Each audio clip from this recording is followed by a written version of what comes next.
इस परमार्थ मार्ग में चलने वाले पथिक की पहली सीढ़ी है कि अपनी वाणी पर अंकुश कर ले।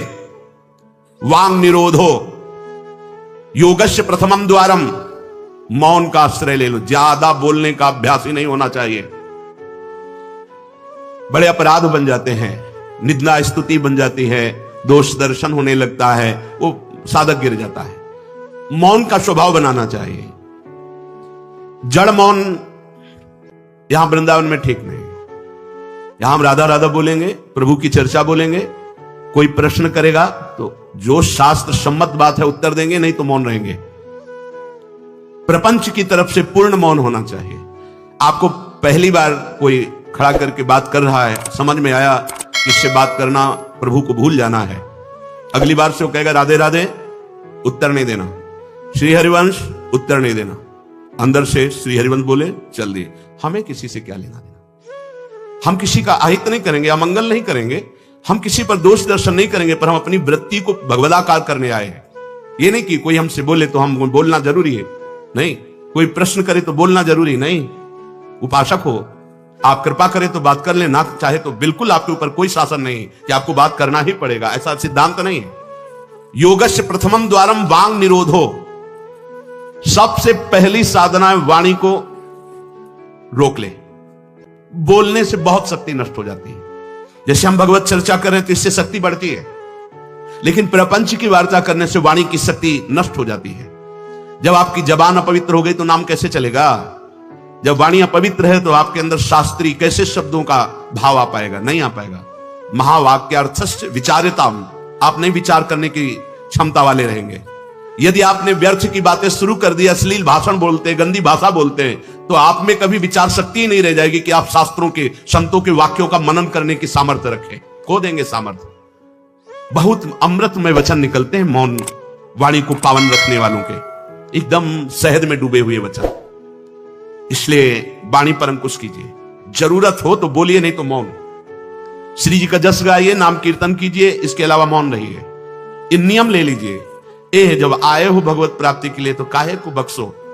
इन इंद्रियों को सीधे अनुशासन में लीजिए ना। आपका स्वरूप इंद्रियां थोड़ी हैं, आप इनके संचालक हैं। आपकी सामर्थ्य से सामर्थ्यवान होकर आपको बांधे हुए हैं, आप इनको बांधिए। बहुत हो गई स्वतंत्रता इन दुष्टों की।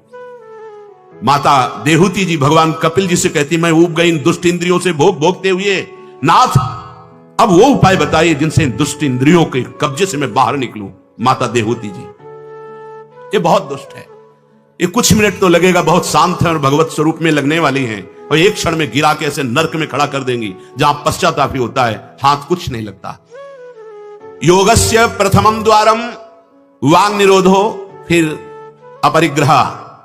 पहला द्वार है वाणी पर शासन कीजिए। हम वाणी गायन करेंगे, श्री जी के लीला चरित्र, नाम कीर्तन, इसके अलावा मौन। कई साधकों को यह स्पष्ट आज्ञा करी श्री जी की प्रेरणा से कि आप नहीं बोलोगे, तो उसका पालन करना चाहिए। जब सत्संग में आप सुन रहे हैं कि योगस्य प्रथमम द्वारम, तो आप अपनी वाणी को संयम में रखिए। किसी की मजाक, उपहास, किसी की चुगली, निंदा, ये सब बिल्कुल नहीं। अगर आप ये सब करते रहेंगे तो निरंतर नाम नहीं चलेगा। आप सत्संग का मनन नहीं कर पाएंगे। मनन करके आप अपने आराध्य देव में स्थित नहीं हो पाएंगे। जरूरी है मौन, जरूरी है, पर विचार मौन। ये धाम है, इसलिए हम जड़ मौन की बात नहीं करते, विचार मौन। और वो मौन ही किस काम का, जो एक शब्द में हम बात कर लेते हैं, वो 5 मिनट लगाएं। जैसे कोई बात करनी, अब वो कुछ बोला,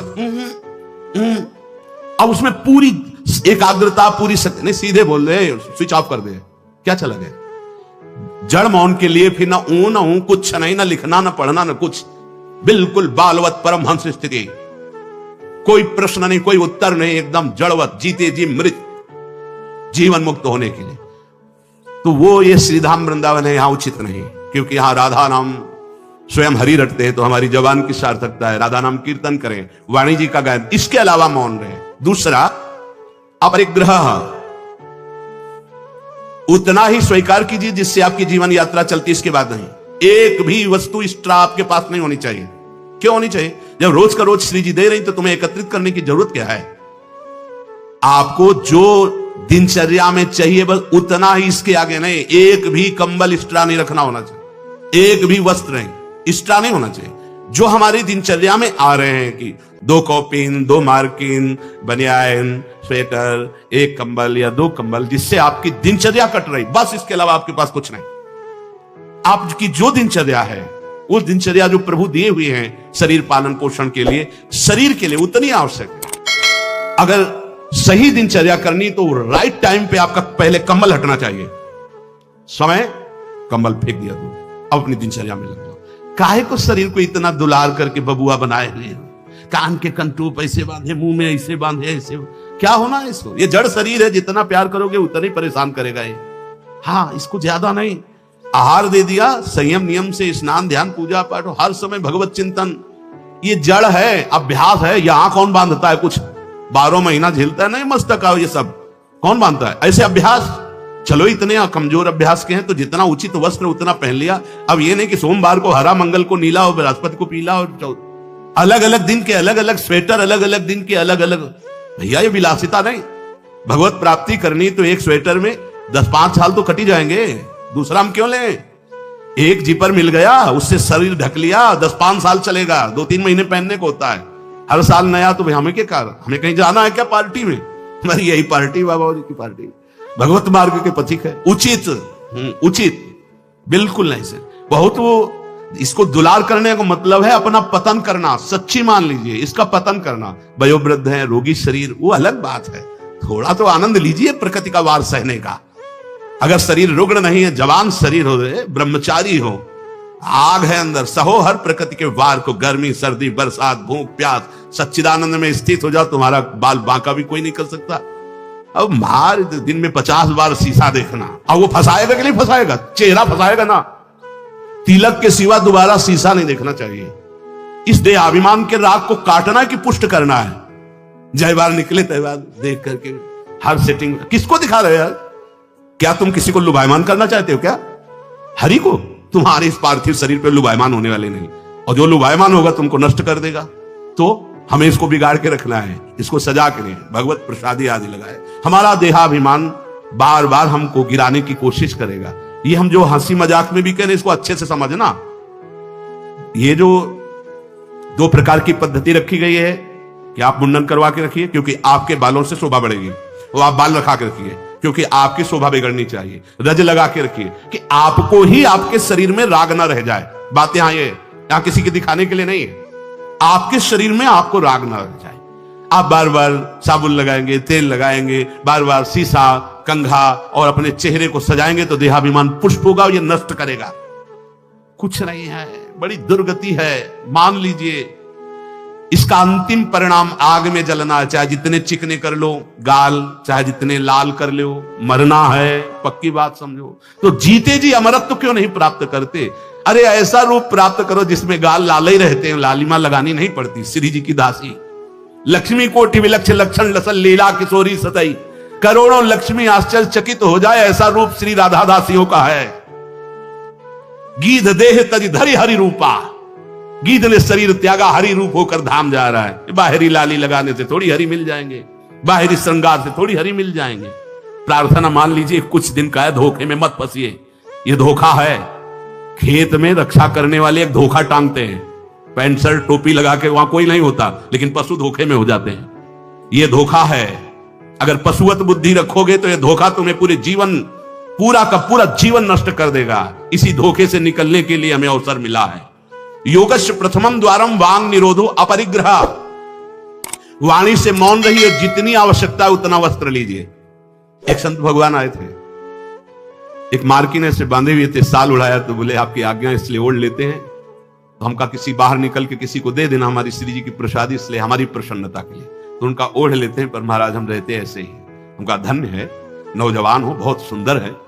तो हमका आप बाहर जब निकलना, किसी को देखना ऐसे आवश्यक है तो आप दे देना। तो बड़े प्रसन्न हुए, आदर करके उन्हें, पर हृदय में आदर हुआ उनका, नहीं मुझे नहीं चाहिए, मैं तो जैसी रहनी से रहता हूं। हमने घटिया घाट है एक फर्रुखाबाद फतेहगढ़ की तरफ, वहां रुके हुए थे। एक महात्मा को देखा, वयोवृद्ध थे, एक पतली मार्किन, माघ महीना, ये कौन सा माघ चल रहा है, यही तो चल रहा, मकर संक्रांति का अवसर। तो वहां रामनगरिया लगती है, 1 महीने के लिए। जैसे प्रयाग में कुंभ भी और कुंभ में लगता है, तो गंगा किनारे हर साल मकर संक्रांति में हजारों लोग 1 महीना वास करते हैं, रोज गंगा स्नान त्रिकाल करते हैं। उन महात्मा जी के समीप रात्रि में गए तो शरीर कांप रहा था और मंत्राकार वृत्ति, एक झोपड़ी में बैठे हुए थे। बड़ी लज्जा लगी हमें अपने ऊपर कि हमारा जवान शरीर है, 30-35 वर्ष पहले की बात, और हम 1 मार्किन पहने, 1 मार्किन ओढ़े, ये तो केवल 1 मार्किन पे है, तो हमारा क्या कर्तव्य बनता है? हमको ये भी फेंक देना चाहिए। ये वयोवृद्ध हैं और मौन है, तो उनसे प्रार्थना की कि यहां आश्रम से एक कंबल ले आए, आपका शरीर कांप रहा है। ऐसे मुस्कुरा के कहा नहीं। वो चोट पे चोट लग रही थी कि धिक्कार हमारे जीवन को, ये वयोवृद्ध होकर इतना तितिक्षापूर्ण जीवन, और हम जवान होकर के इसको सह नहीं पा रहे। आप सच्ची मानना, जो तितिक्षापूर्ण है बहुत जल्दी भगवत साक्षात्कार होता है। भगवान आदेश करते तास तितिक्षस्व भारत। आज हम केवल शरीर दुलार में अपने समय को नष्ट करते हैं, शरीर पोषण में। भाई देखो, ये छोटी छोटी बातें आपको देखने में लगती होंगी बड़ी बात है, यही आपको आपके आराध्य देव से विलग किए हुए हैं। महीना भर आप केवल ऐसे आहार करके देखिए कि जिसे तुम्हारा मन कहता अच्छा उसको हटा दीजिए। आज थोड़ा त्याग मत वर्णन कीजिए, आज थोड़ा हमारे उदर में परेशानी है तो हमें केवल आप रोटी और सब्जी दीजिए। महीना भर केवल रोटी सब्जी उचित। आप देखो, अगर आपके अंदर का रजोगुण तमोगुण नष्ट ना हो जाए तो कहना आपके अंदर सात्विक भाव आ जाएगा, मंत्र में स्थिति होने लगेगी। अब आप, हमने देखा है जैसे गुलाब जामुन, कचौड़ी, पकौड़ी, ये सब कहीं जैसे भिक्षान्न में मिली भी और भर पेट पा लिया, तो वो रस नहीं आया भजन में, जो एक सूखी रोटी ऐसे चबा के गंगा जल पी करके जो रस आता है ना, वो नहीं आता है। सच्ची मानिए, पहले के बड़े बड़े भजनानंदी महापुरुष अपने जीवन को ऐसे ही।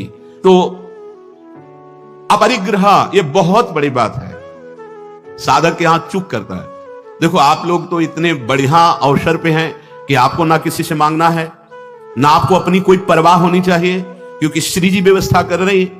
आपको जो वस्त्र उचित है वो ले लीजिए, जो भोजन उचित है, और अपनी सेवा और मंत्राकार वृत्ति। आपको किसी से कोई मतलब ही नहीं। आपको तो भिक्षान्न के लिए भी नहीं जाना है, अपने आप आकाश वृत्ति से प्रभु देते हैं। तो आपका रूम आपकी कुटिया है, आपकी दिनचर्या एक स्वयं की दिनचर्या है। आपके रूम में अपरिग्रह दिखाई देना चाहिए।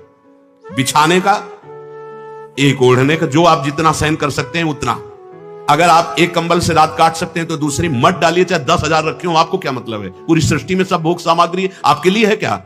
अपरिग्रह, हम जहां चूक करते हैं उसको पक्के से बांध लीजिए, अभी आनंद की धारा में आ जाओगे। वाणी को कंट्रोल, शासन, आवश्यक है तो बोलेंगे, नहीं तो मौन। दूसरा, उतना ही स्वीकार करेंगे जितने की आवश्यकता है।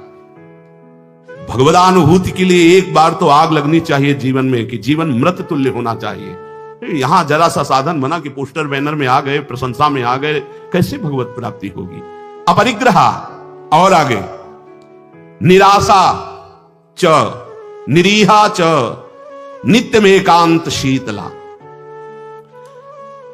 आशा ही परमम दुखम, नैराश्यम परमम सुखम। उपासक को किसी व्यक्ति, वस्तु, स्थान से कोई भी आशा नहीं होनी चाहिए। हाथ जोड़ के तुम्हारे कमरे में पहुंचा दिया जाएगा तुम्हें जो आवश्यक है। तुमको आके रजिस्टर में लिखने की जरूरत नहीं, तुम्हें मांगने की जरूरत नहीं है। तुम निष्ठापूर्वक ध्यान दे करके देखिए, ये देखा गया जीवन में, जिस समय जो आवश्यकता होती है हाथ जोड़कर वो आता है। कौन? जिसकी शरण में हो, समझ नहीं पाते और कहता है ये वस्तु ले लो, तो आश्चर्य होता है कि ये बात कैसे कोई जान गया कि मुझे आवश्यकता थी, मेरे शरीर को आवश्यकता थी। जितनी जो आवश्यकता उतना। इसके बाद आशा ही नहीं, निराशा हमारा परम पद में पहुंचाने वाला मार्ग है। आशा ही परमम दुखम, नैराश्यम परमम सुखम। किसी व्यक्ति से, किसी वस्तु की आशा बिल्कुल नहीं होनी चाहिए। तब लग जोगी जगत गुरु, जब लग रहा है निराश, जब आशा मन में भई जग गुरु जोगी दास। आशा नहीं होनी चाहिए। आशा एक ही बात की होनी चाहिए, कब किशोरी जो मिलेंगी। आशा से दासम वृष भानु जाया, तीरे समध्यास जब भानु जाया। कब मैं अपने स्वरूप में स्थित होऊंगा, इसके अलावा कोई आशा नहीं।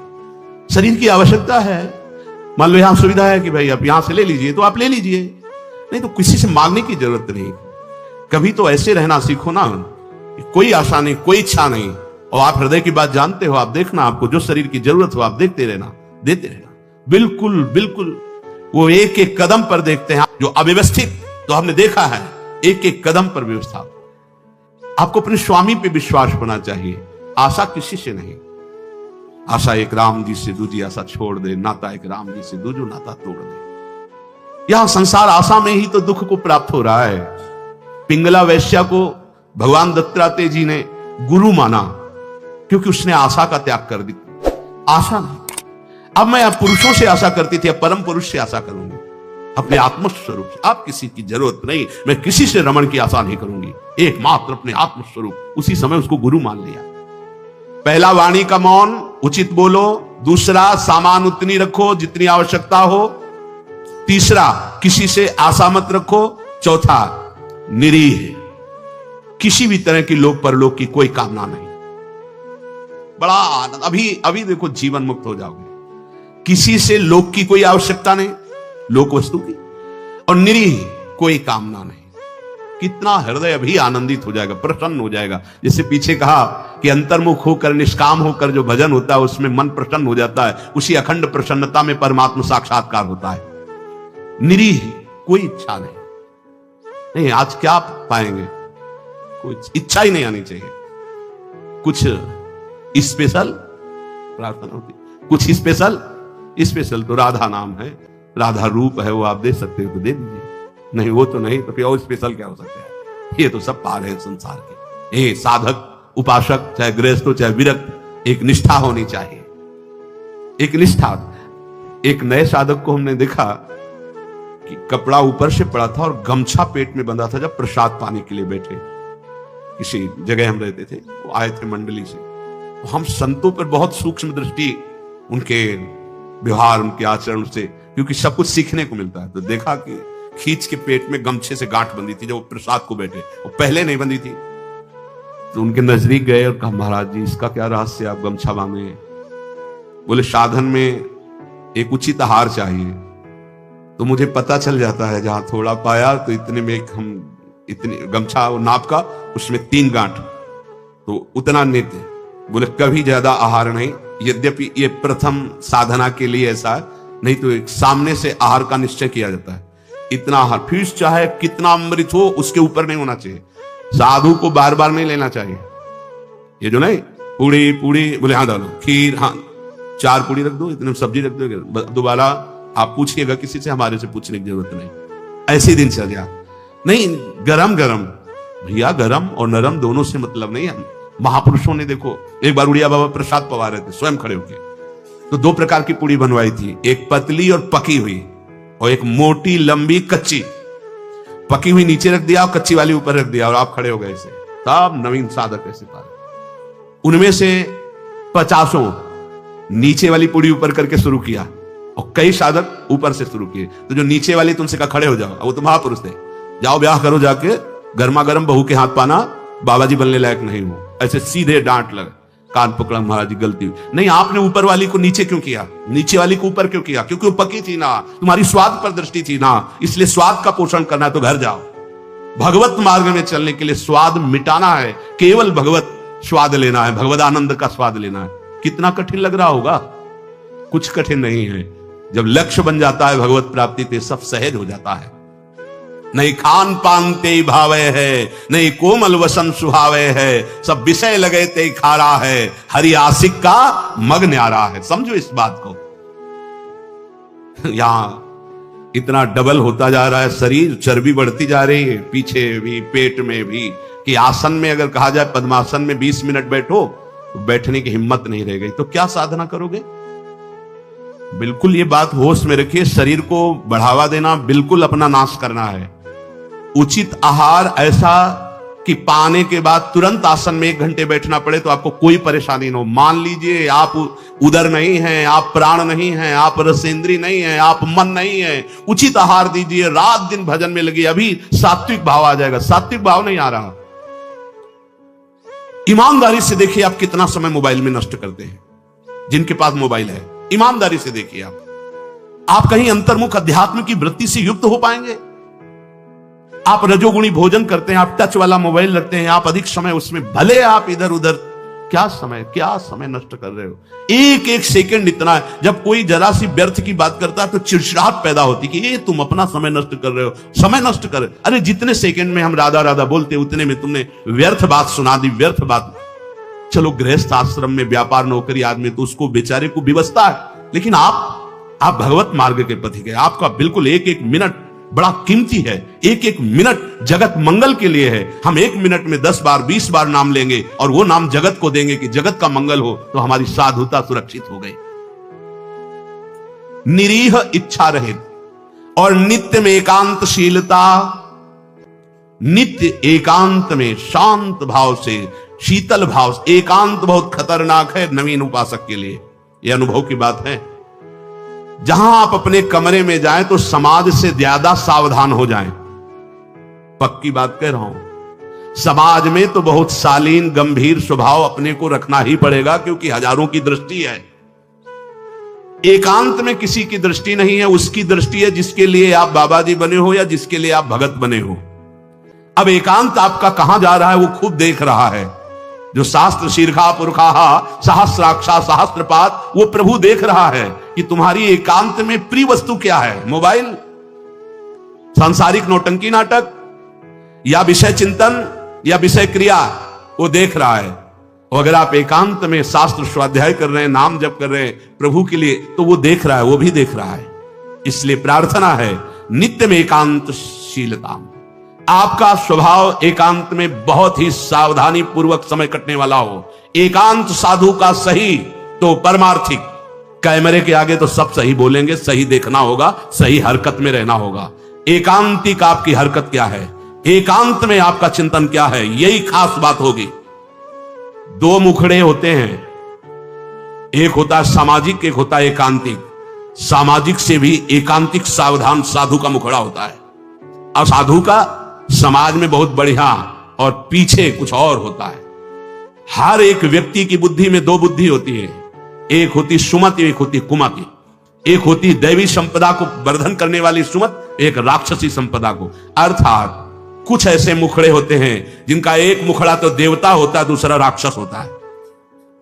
अगर एकांत में तुम्हारा चिंतन, तुम्हारा आचरण, तुम्हारा विचार, तुम्हारी क्रियाएं कुमति के द्वारा हो रही हैं, तो सामने देवता बनोगे और पीछे राक्षस बनोगे।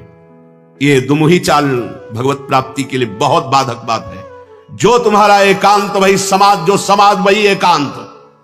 हम इष्ट और गुरुदेव के सीसी कैमरे में हर समय रहते हैं। हमारा इष्ट और गुरुदेव हर समय मुझे देख रहा है।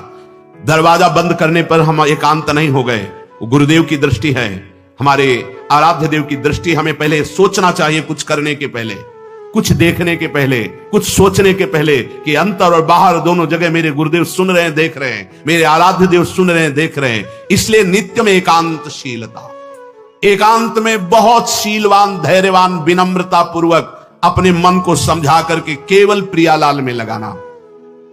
एकांत स्थितिरिंद्रियो परमणे हेतुर्दमश्चेतसः संरोधे कर्णम समेनो विलयम यायादहम वासना।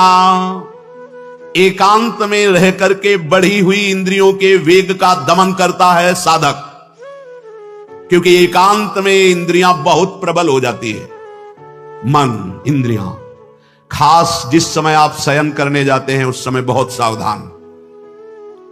जब तक नींद ना आवे तब तक माला चलना चाहिए। उस समय मन के चक्कर में मत पड़ना, ये अनुभव की बात कहते हैं।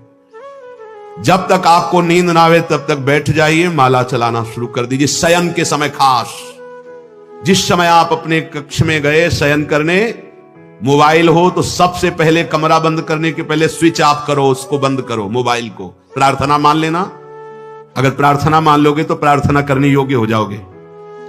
गेट बंद होने के पहले स्विच बंद होना चाहिए मोबाइल का।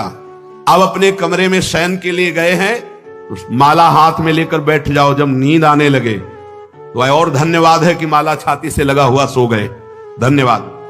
अगर ऐसा नहीं है तो नींद आ गई है तो माला विराजमान किया, बिल्कुल नींद में जा रहे हैं, अब चले गए। थोड़ा भी समय इसको मनन करने का मत दीजिए उस समय, नहीं तो ये दिन भर साधन में लगाया गया है, उस समय कोई असाधन सोचवा देगा या करवा देगा। बहुत ये पॉइंट की बात है, समझ लेना। ये देखा गया है हृदय में, उसी बात को कहा गया जब साधन काल में देखा गया है, हृदय में देखा गया कि फिर मन उस समय मतवाला होता है कि अब तो पूरे दिन हम साधन ही तो की, तो 5 मिनट की मुझे छूट दे दो। लेकिन नहीं, उस समय कठोरता पूर्वक इसको साधन में, और जब नींद आ गई तो शयन कर, जब उठे तो फिर वैसी दिनचर्या प्रारंभ कर दी। तब मन भगवदाकार। एकांत स्थिर इंद्रियो परमणे हेतुर्दमश्चेतसः। एकांत में साधक अपनी इंद्रियों का दमन करे, बढ़ावा ना दे। देखो क्या साधन है। पहले दर्शन होते थे संत भगत भागवत जन, अब भी कुछ महापुरुष भी होंगे। यहां ठाकुर जी की छवि या गुरु जी की छवि, यहां से स्मार्ट मोबाइल लगा रहता है छाती में, स्मार्ट मोबाइल। ये भैया ठीक है, व्यवहार काल के लिए यदि तुम्हारी कोई आवश्यकता हो, तुम बहुत व्यवहार में, तो हम नहीं। अच्छा बताओ आपको क्या जरूरत है? राष्ट्रपति से बात करनी है क्या आपको? किस विधान में आपको कपड़ा बेचना है, अनाज बेचना है? आपको काम क्या है? किससे बात करनी है आपको? जिनकी विशेष व्यवहारिक कोई सेवा गुरुजनों से मिली, वो तो बात उतनी ही केवल जितनी मिली है। नहीं, आप बताओ, हम भगवत प्राप्ति के मार्ग के साधकों के लिए मोबाइल भगवान की क्या आवश्यकता है? कितनी आवश्यकता है? क्यों आवश्यकता है? जैसे सिलेंडर आदि लाना है या कुछ भाई और कोई सर, तो रख लो, हम कह रहे हैं वो छोटा वाला रख लो, उससे अपना काम। ये बहुत अंदर की बात कहते हैं, क्योंकि इसमें आप स्वतंत्र कुछ भी देख सकते हैं, कुछ भी आप पढ़ सकते हैं, कुछ भी। बहुत ऐसे लाइनें में होते हैं वो सब, बस उसमें क्लिक करो, क्लिक है तो कहते हैं हाँ वो वीडियो आ जाएगा। वो वीडियो आ जाएगा तो तुम्हारा अंदर का वीडियो गायब हो जाएगा, परमार्थ वाला। एकांत स्थिर इंद्रियों पर हेतुर्दमश्चेतसः। दमन कर दो इंद्रियों का। ये कहां सीखोगे, कब सीखोगे, किस देश में सीखोगे, यदि धाम में रहकर इंद्रियों का दमन करना ना आया? इंद्रियों का दमन कर दो। इंद्रिय दमन होने से चित्त का स्वयं निरोध हो जाता है, और चित्त की वासना का नाश होते ही योगी को परमानंद का अनुभव हो जाता है। यह है खेल। इंद्रियों का दमन हुआ, मन और चित्त एक ही बात है। चित्त का निर्वासनिक होना, ब्रह्मानंद का स्फुरित हो जाना, भगवदानंद का स्फुरित हो जाना, और फिर स्फुरित होकर अविचल भाव में स्थित हो जाना। यही जीवन मुक्त अवस्था मुनि की होती है, महात्मा की होती है। साधक सिद्ध अवस्था को प्राप्त हो जाता है। इसलिए जो सत्संग में सुना उसका मनन किया जाए, उसको जीवन में धारण किया जाए। देखो बड़े भाग्य से सत्संग ये मिल रहा है जो शास्त्र सम्मत। मन का और आसक्त संसार में हो जाना, मन का भंजन होकर परमात्मा प्राप्ति के लिए चलना, ये तो बहुत ही कठिन। आप सुन रहे हो, हम बड़े कृपा पात्र हैं जो आप सुन रहे हो। आप सुन रहे हो तो हम बड़े कृपा पात्र हैं कि आप ये सत्संग सुन रहे हो। नहीं तो इस सत्संग के सुनने के लिए अपने आप से गा लो, अपने आप से सुन लो, वो तो सुनने को मिलेगा क्योंकि उसमें। लेकिन इसमें सुना है, इसमें नाश नाश नाश, काट काट, हर संबंध, हर विषय, हर मनोरंजन काट, फिर आकर के अपने स्वरूप में स्थित हो गया। हम आपके ऋणी हैं जो आप ये सत्संग सुन रहे हैं, और अगर इस सत्संग को सुनकर मनन करके आप जीवन में धारण कर लेंगे तो सच्ची मानिएगा इसी जन्म में भगवत प्राप्ति हो जाएगी, जो अत्यंत कठिन है। नहीं तो विषय रस बढ़ाने वाला, संसार पे सत्यत्व बुद्धि करने वाला, नाना प्रकार के भोगों की प्राप्ति का उपाय बताने वाला, ये तो बात मिल सकती है, ये प्रवचन मिल सकता है, लेकिन समस्त संशयों को छिन्न भिन्न करके परमात्मा स्थित करने, ये तो जब द्रवहि दीन दयालु राघो तो साधु संगति पाइए। इसलिए लाभ ले लीजिए। ये हम कह रहे हैं इसलिए नहीं, ये बहुत बड़ा संयोग बना है प्रभु का। जैसे आंधी कभी कभी आती है, ऐसे ही हरि की अनुग्रह रूपी आंधी चल गई है। अगर इस आंधी में उड़ गए तो प्रभु के पास पहुंच जाओगे, और नहीं तो आगे कलयुग की आंधी ऐसी आ रही है जो काली आंधी है, जिसमें मार्ग ही नहीं दिखाई देगा कि सतमार्ग किसे कहते हैं। जीवन का लाभ ले लीजिए। अपनी इंद्रियों को ज्यादा बहिर्मुख मत कीजिए, नाम जप कीजिए, भगवद आश्रित रहिए। जो सुनिए तो मनन कीजिए, ना पकड़ पाए तो बार बार सुनिए। आजकल तो सुविधा है कि आप इसे 1000 बार सुन सकते हैं। बार बार सुनिए, ये जरूर सुनिए, क्योंकि ये तुम्हारे मन का नाश करेगा जो वासनामय है, तुम्हारी इंद्रियों का दमन करेगा। इंद्रिय और मन को बढ़ावा देने वाला कुसंग होता, सत्संग नहीं। सत्संग तो वही होता है जो सत्य में स्थित कर दे। बड़े भाग पाइप सत्संगा तो बिना प्रयास होई भो भंगा। नाम न छूटने पावे, बस नाम चलता रहेगा तो सब ठीक हो जाएगा। जैसे भी बने, उठते बैठते चलते फिरते